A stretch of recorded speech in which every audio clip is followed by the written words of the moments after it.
Les femmes de Côte d'Ivoire ont décidé de prendre leur destin en main en entreprenant des activités génératrices de revenus. Mesdames, Mesdemoiselles et Messieurs, bonjour. Heureuse de vous retrouver pour parler d'agriculture, des ressources animales et halieutiques. Le secteur de l'agriculture est un secteur pourvoyeur d'emplois. Découvrez ces braves dames qui ne veulent plus tendre la main, mais qui veulent entreprendre. Ça se passe de commentaires. L'émergence à l'horizon 2020 prônée par le président Alassane Ouattara est devenue aujourd'hui une source de motivation dans le travail des Ivoiriens pour la plupart et surtout en milieu agricole. Les femmes qui ne veulent se laisser surprendre se sont mises à la tâche. Après les Amazones de Korogo, ce sont les Sœurs Unies de Yopougon-Koweït qui montrent leur détermination pour la lutte contre la pauvreté.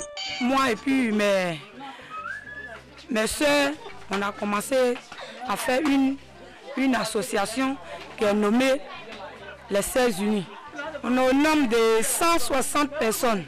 Il y a des femmes qui vendent la viande de porc, la viande de bœuf, la viande de mouton, du poisson, aubergine, gomo, etc. Les Sœurs Unies, c'est pour donner les idées, pour faire le commerce, pour s'avancer, pour devenir des femmes capables d'aimer.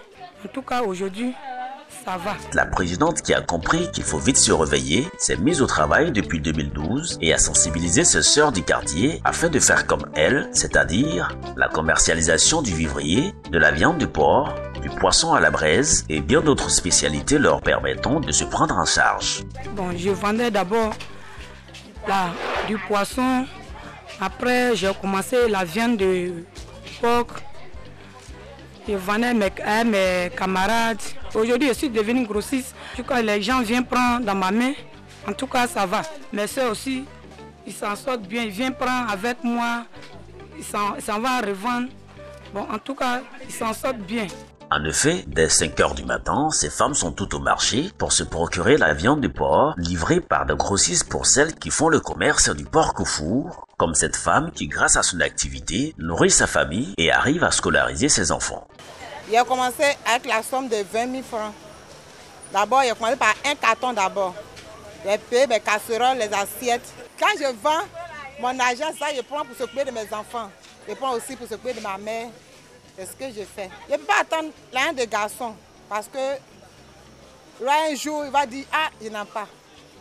Et que moi-même aussi, il faut que je me bats pour avoir pour moi-même, pour ne pas attendre le garçon à chaque fois.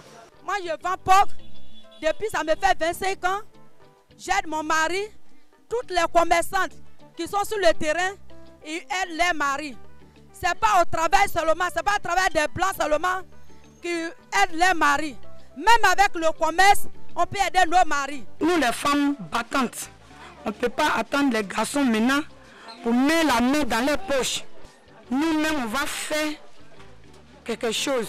Que l'État fasse un effort pour aider nos éleveurs du porc et même de bétail pour nous approvisionner, car selon elle, si nos fournisseurs qui sont les éleveurs ne sont pas aidés, c'est toute la Côte d'Ivoire qui va ressentir la rupture de la viande dès que les pays voisins auront un problème. Ce que je vais dire à l'État, ils n'ont qu'à faire beaucoup. Parce que l'air là, ça manque sur le marché. On souffre. Pour aller là même, de jour en jour, les gens augmentent. Tout sortes de trucs qui sont sur le marché, les animaux là. J'ai besoin des éleveurs pour que ça soit beaucoup, pour qu'on fait aussi, pour que la population ne souffre pas. Ils vont manger assez aussi. Actuellement, sur le marché, ce qu'on payait avant, moins là, c'est plus. Donc c'est cher. Depuis que nous nous sommes mis ensemble, on s'en sort par l'entraide. Ça peut s'aider entre nous. Souvent, si on a une sœur qui n'a pas les moyens pour faire son commerce, on peut l'aider aussi. C'est pour ça qu'on a créé l'association Les Sœurs Unies. Claro Monique nous les mérite de Jennifer Cérès, présidente fondatrice d'AVA, pour tout ce qu'elle fait pour ses sœurs et les braves paysans du Côte d'Ivoire. J'ai vu Jennifer à la télé qui encourage les femmes de vendre pour aider nos maris. Aujourd'hui, il y a des femmes qui vendent les aubergines, il y a les femmes qui vendent les porcs comme moi. J'ai un conseil à donner les jeunes filles. Les jeunes filles d'aujourd'hui, quittez dans les rues, allez-y vendre. Ceux qui ne connaissent pas papier, allez-y vendre. Allez-y vendre, parce que si tu as les activités, un homme, il peut te marier. Il ne faut pas dormir à la maison. Les femmes, Ils peuvent vendre les aubergines. Il y a manioc. Il y a porc que moi je vends. En tout cas, il y a marché de riz. Il y a tous les marchés. La présidente, quant à elle, invite ses autres sœurs, à travers la Côte d'Ivoire, à se mettre ensemble pour lutter contre la pauvreté, source de désordre dans le foyer. Il y a des soirs, moi et puis ma vie, mon secrétaire se lève à 17h ou même 18h pour passer dans les maquis, en maquis, pour les appeler, pour les conseiller, de venir faire la même chose qu'on fait. Les États-Unis, mais dans la mer pour avancer. Les États-Unis, mais dans la mer pour avancer. Les États-Unis, mais dans la mer pour avancer.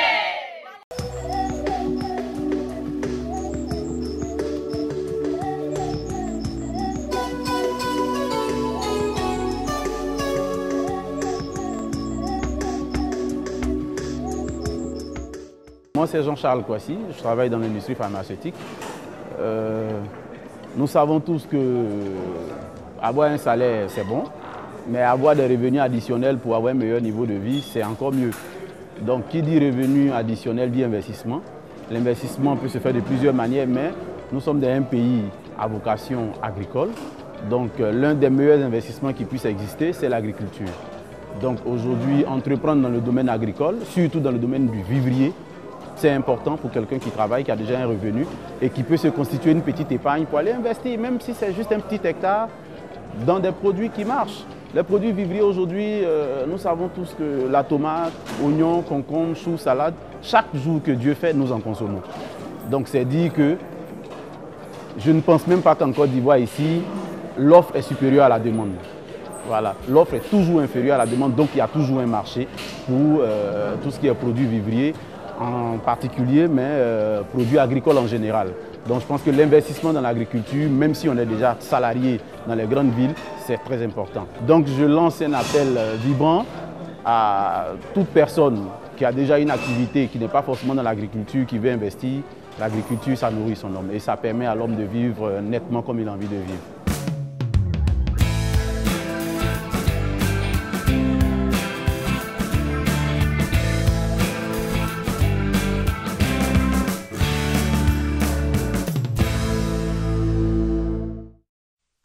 La viande de bœuf est beaucoup consommée en Côte d'Ivoire, mais très peu de personnes s'adonnent à son élevage du fait du manque de moyens financiers. Nous nous sommes rendus dans une localité située à 12 km de la commune de Port-Boué, précisément à Binogosso, où nous avons rencontré un jeune qui est à la fois éleveur de bœufs et boucher. Il nous relate ses débuts dans ce métier.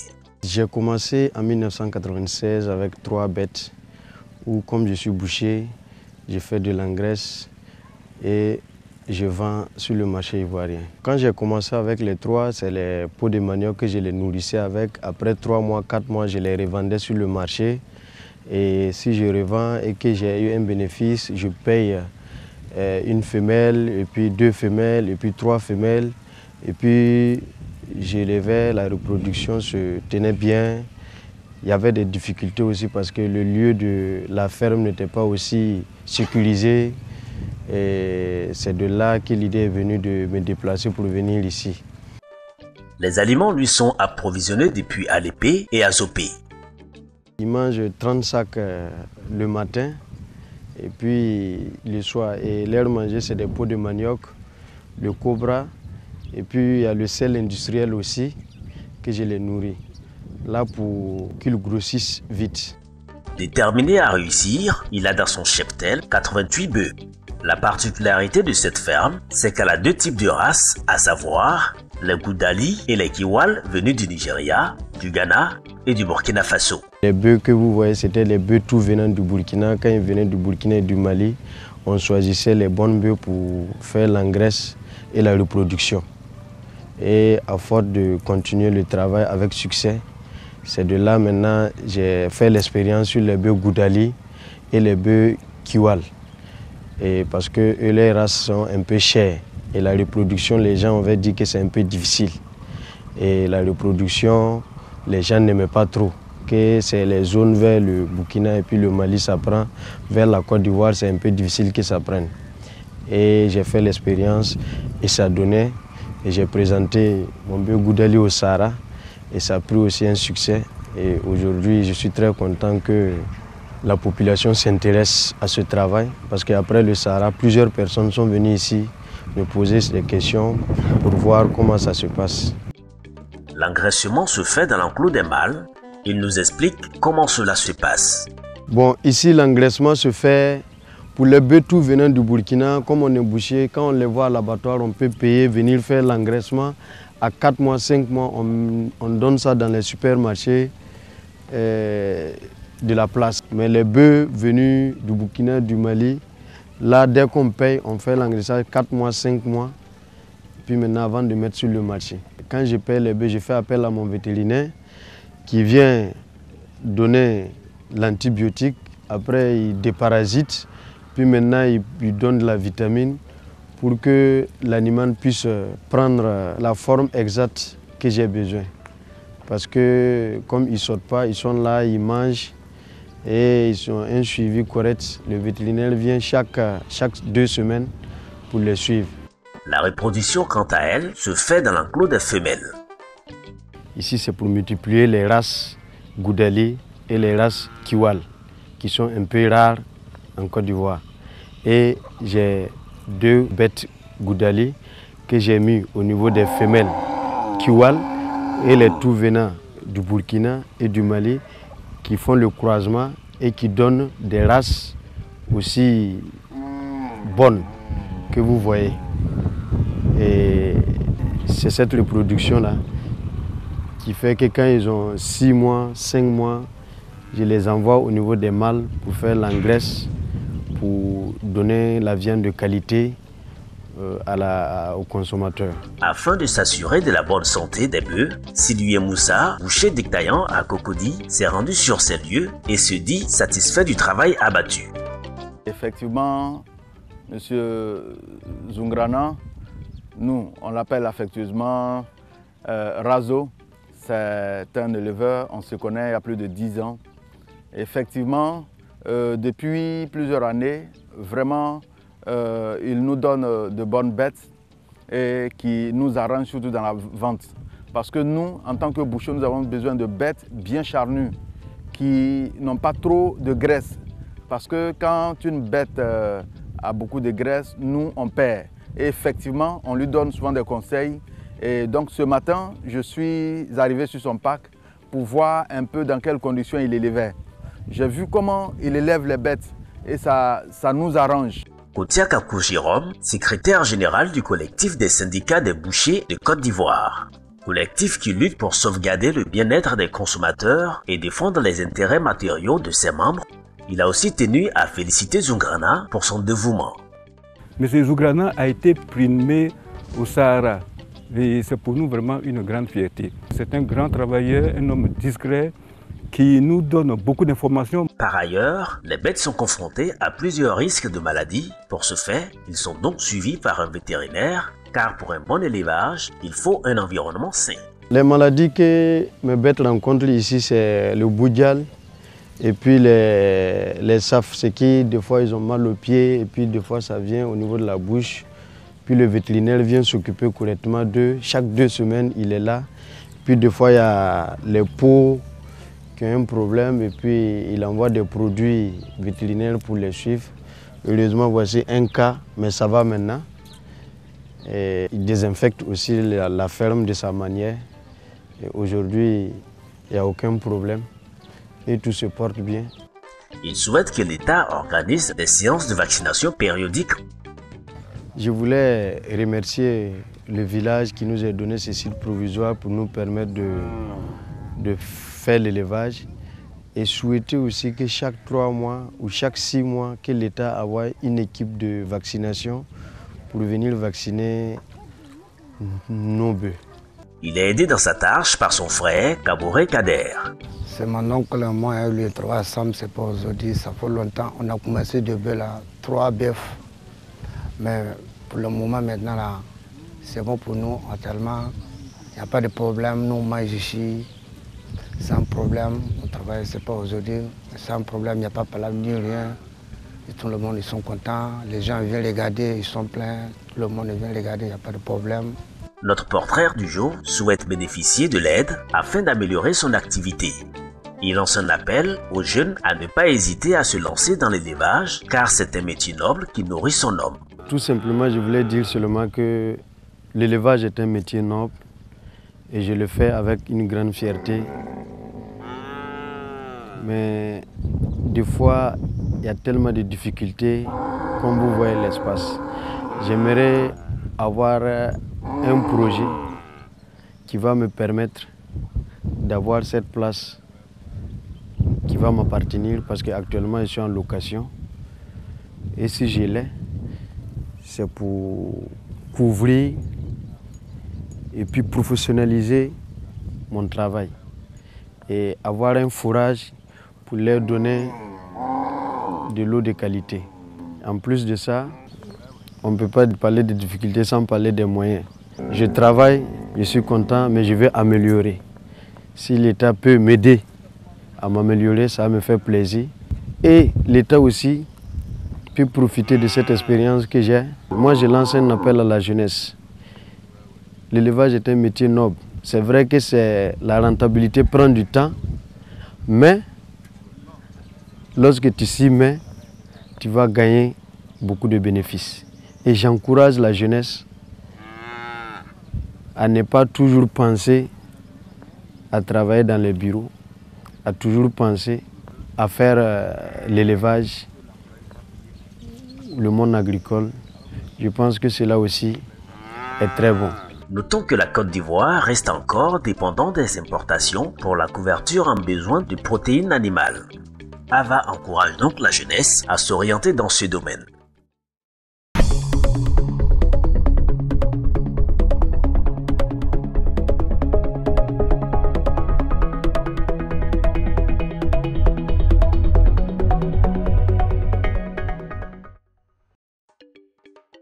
Les régions du Gondougo et de l'Indigné Joablin ont accueilli les 4e journées de l'administration agricole délocalisée JAAD. Elles ont enregistré la participation des différentes autorités administratives, coutumières et religieuses, ainsi que les partenaires au développement du monde agricole. Les JAAD 2015, qui se sont tenus respectivement à Bondoukou, Konfao et à Bangrou, vise, selon le ministre de l'Agriculture, Mamadou Sangafoua Koulibaly, à s'enquérir de l'état des lieux du monde agricole, à s'imprégner des difficultés des producteurs et s'informer de leurs besoins. Ainsi, elle constitue pour les acteurs et institutions à vocation agricole l'occasion de présenter leurs activités et exposer leur savoir-faire. L'Agence nationale d'appui au développement rural, ANADER, à travers sa direction générale centre-est et ses zones de Gondougo, de Tanda et d'Abangrou, a tenu des stands qui ont énormément intéressé les visiteurs pour leur particularité de présenter des produits et outils innovants. Ainsi, l'agence a présenté 3 concepts, à savoir le champ école paysan, CEP, anacarde et cacao, l'aviculture traditionnelle et la production maraîchère. Les CEP en grandeur nature sur le site des JAAD ont plongé les visiteurs dans un champ avec la représentation scénique de l'ensemble des formations dispensées par les agents du terrain au profit des producteurs élèves pour l'amélioration des pratiques agricoles et l'appropriation des innovations techniques. Véritable curiosité pour les visiteurs, les CEP ont capté l'attention de la délégation officielle, notamment le ministre Sangafoua Koulibaly, qui a assisté aux côtés des paysans à une séance de formation qui a porté sur le thème « La conduite à tenir face aux attaques des myrides et des punaises vertes en cacao-culture ». L'autre grande découverte de ces journées pour les populations du Gondougo, en particulier, fut la patate douce à chair orange, PDCO. Apparemment très peu connu, ce produit maraîcher a attiré l'attention particulière des populations.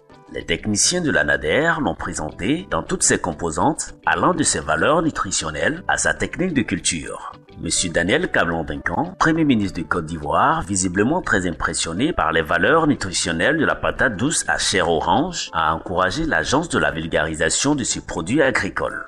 Les JAAD 2015 ont permis à l'ANADER de faire montrer de toute son expertise, tant dans le domaine agricole qu'en matière de développement local, ce qui lui vaut la confiance de plusieurs conseils régionaux pour l'élaboration de leur plan stratégique de développement, PSD. Le président du conseil d'administration, président Kwame Brou et Dr Sidiki Sissé, son directeur général, conduisaient la délégation officielle de la NADER à ce JAAD 2015 qui fut un réel succès. Organisées par AVA, les Journées nationales de valorisation de l'agriculture, des ressources animales et halieutiques, JNVA, se sont déroulées à Daoukro, région de Lufou. Au-delà des festivités au JNVA, comme le défilé, le déjeuner champêtre et le festiviande, il y a eu aussi la visite des stands qui a permis de découvrir plusieurs produits agricoles exposés par les partenaires. Étant donné que le domaine de l'agriculture rime avec l'automobile, bien sûr, les véhicules industriels, il était bon quand même que nous prenions part à cette journée en vue de présenter la gamme des véhicules industriels et utilitaires que nous avons à tous ces producteurs. Et en même temps aussi présenter les modes de financement qui s'offrent à toutes ces personnes qui souhaiteraient bien sûr acquérir un véhicule. On a présenté beaucoup de produits tels que les plaquettes de chocolat avec l'amande de cajou. On a présenté les amandes sous plusieurs formes, les amandes au cacao, les amandes aux épices. On a présenté pas mal de petits fours avec les amandes. On a présenté même la pâte d'amande, la sauce à base de la pâte que beaucoup de personnes ont dégusté à nos stands. Il y a eu des sessions thématiques où la réflexion a été menée autour du thème principal, financement des activités agropastorales en Côte d'Ivoire, quelle stratégie? Ce thème a été débattu en session parlementaire devant une quinzaine de députés, tous membres de la Commission économique et financière de l'Assemblée nationale. L'orateur principal, l'honorable Kamana Ngueta, a fait l'état des lieux et donné des pistes d'orientation pour un financement bien orienté. Selon lui, nonobstant l'embellie de la situation politique, économique et sociale, depuis mai 2011, la Côte d'Ivoire reste confrontée, d'une manière générale, à un problème de financement adéquat de son agriculture, de ses productions animales halieutiques. Solution proposée: le renforcement du système d'épargne et de crédit à la base permettant de mobiliser l'épargne rurale générale par des activités agricoles rentables pour les anacadiers vers l'installation nationale de financement et de crédit afin de répondre aux besoins de prêts de proximité dans le secteur. Autour des conférenciers, on avait des panélistes tout aussi avisés comme l'expert de l'ABAD, du BNET et bien d'autres partenaires ont su tenir les membres, les nombreux paysans en haleine. Les braves paysans ont aussi eu droit à des communications animées par la NADER, l'ONDR et le Conseil du coton et de la Dakarde. Au sorti de la conférence, quelques députés se prononcent. En ce qui concerne l'agriculture vivrière, nourricière de notre économie, il est bon que l'État essaie de réfléchir sur les mécanismes en ce qui concerne l'infrastructure de conservation.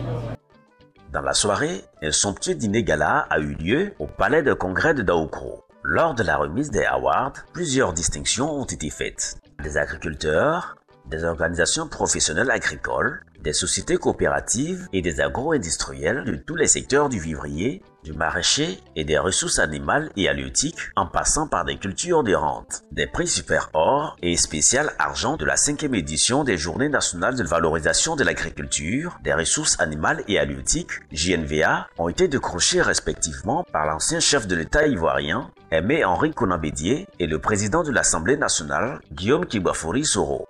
Les deux personnalités ont vu ainsi récompenser leurs efforts dans la valorisation de l'agriculture, des ressources animales et halieutiques. Les prestations artistiques ont mis fin à cette soirée.